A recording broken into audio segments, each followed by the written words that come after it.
दूसरा सवाल ये है पर्दा के हिसाब से कि मेरी रिलेटिव ही है मतलब ससुराल में, तो मैं अगर उन्हें कहती हूँ कि आप पर्दा करें तो वो कहती हैं कि नहीं, यहाँ हमारी जमात में कोई अहमदी नहीं है। मैं अपने मियाँ को कहती हूँ कि आप उनको कहें, तो वो कहते हैं कि नहीं उधर कोई जमात नहीं है। वो कहती है कि मैं पर्दा क्यों करूं? पर्दा अहमदियों से करना है।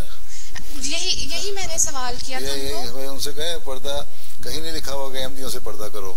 तो मैंने कहा कि तबलीग के लिए ये जरूरी है। बल्कि पर्दे का जब हुक्म आया है उस वक्त उससे पहले एक यहूदी ने एक मुसलमान औरत से बड़ा गलत हरकत की थी। उसके पर्दा खींचने की और चादर खींचने की कोशिश की थी और गलत बात की थी। उस पर ये भी एक दलील दी जाती है पर्दे की।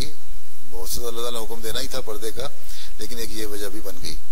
तो इसलिए कहीं नहीं लिखा हुआ कि तुमने अहमदी से पर्दा कर। सारा खतरा सिर्फ अहमदियों से, गैर अहमदियों से कोई खतरा नहीं है। या शरीयत सिर्फ अहमदियों के लिए होती है। कुरान करीम में कहीं नहीं लिखा कि तुमने मुसलमान से पर्दा करना है। कुरान करीम में लिखा है अपनी चादर को सर पर डालो और अपनी ओढ़नियों को अपने सीने से गुजार के इतना लपेटो। ठीक है, तो इसलिए वहाँ तो अगर वो कहती है तो गलत कहती हैं।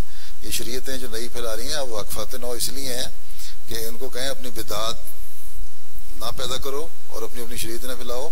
आपने इस्लाह करनी है लोगों की। ये जो कितनी बैठी हैं तो मेरे सामने 400 वाकफात नौ कितनी है? 230 बैठी है ना। 230 इस्लाह के लिए खड़ी हो जाए ना, अभी दिमाग ठीक हो जाएंगे लोगों के। क्योंकि मैंने उनको कहा था कि तबलीग के लिए ये भी जरूरी है, अगर आप अपना म्यार अपने आप को पेश करेंगे तो लोग आपकी तरफ आएंगे। बिल्कुल ठीक है आपने। जी।